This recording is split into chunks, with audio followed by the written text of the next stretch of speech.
Welcome to MarcusG.tv. I'm Chef Marcus Guiliano. I'm a chef on a mission. Today, 50mistakes.com. 50 mistakes that restaurant owners make. What do we have up today, Jamie? So today we're going to talk about role-playing and Role-playing with the staff. With staff and how important role-playing is.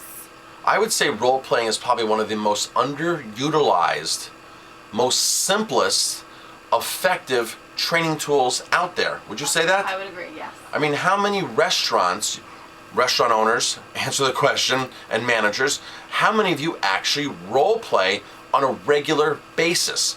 Now, you may role play once, or you may think you're teaching staff something once, but realistically, to role play, Jamie, you have to take the same scenario and do it a month, 2 months, 3 months, even 6 months. That's what Chet Holmes says, the guy who wrote Ultimate Sales Machine. He recommends 6 months of pure role playing on the same scenario. At that point, your staff is going to understand it and get it.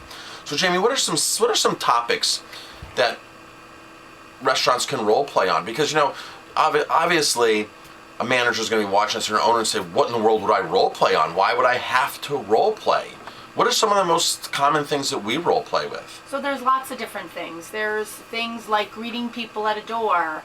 There are things like setting tables, resetting tables, how to approach a table, how to answer the phone. Do you know most of your staff doesn't know your address to the restaurant?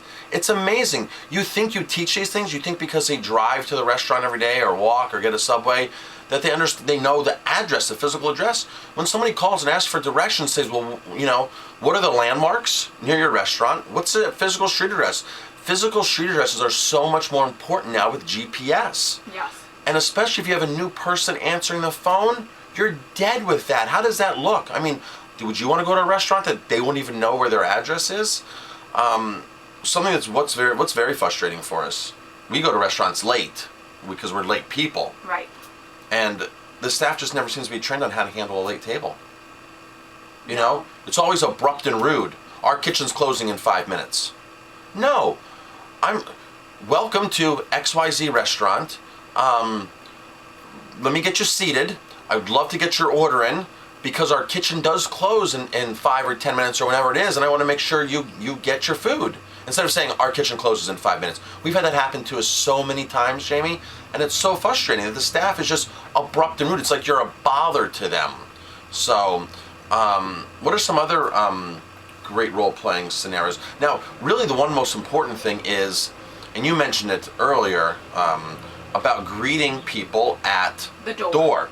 Now, you do something called your 1 minute miracle, or what role-playing do you do with the 1 minute? Where you leave the staff alone for 1 minute. It's just called the 1 minute, 1 minute test, 1 minute. So what Jamie does is she gets staff, she puts them, gets them lined up and says, I'll be right back. And she leaves and you time it for a minute, right? An exact minute. Exactly. And you walk back into the room and you ask the staff, how long was I gone? What are some of the average answers? 5, 6, 7 minutes. 7 minutes. And this is only 60 times seconds. So the importance of greeting somebody at the door within 15 seconds is crucial, because that 15 seconds to them is a minute, right? Absolutely. So you have to role play that scenario with your staff and have your staff understand, oh my gosh, 1 minute seems like an eternity, but it's really not, but it does seem like it. Something that and necessary to role play with, Jamie, is food allergies. Absolutely. Food sensitivities. So many people have celiac disease, they're avoiding foods, they have allergies. You have got to role play all different types of scenarios with your staff and keep role playing. Now, one exercise we did this last week was one situation. It was how to sign up a guest on a loyalty program. We have a very strong database and a loyalty program. So we have an email-based database, and then we have a loyalty card, which is free. So there's 2 separate databases. So our big role playing is how to qualify somebody for either just an email or to actually get them a membership card. So we took a piece of paper, we wrote down 10 different scenarios, handed them out to the staff, and the staff at that point, we would role play with them and they would have to decide how to qualify or pre-qualify a guest. Because obviously, not to get off topic, but our loyalty program is designed to reward people. We can't reward somebody if they live 4 states away because they're not going to be dining with us. Or if they live 100 miles away, they're not going to be dining with us on a regular basis. So it's extremely important for us is signing and picking up the right guest. So we'll do this exercise over and over and over again because it's extremely important to us. But at the same time, one way to pick up topics, Jamie, that we found very effective is you ask your staff.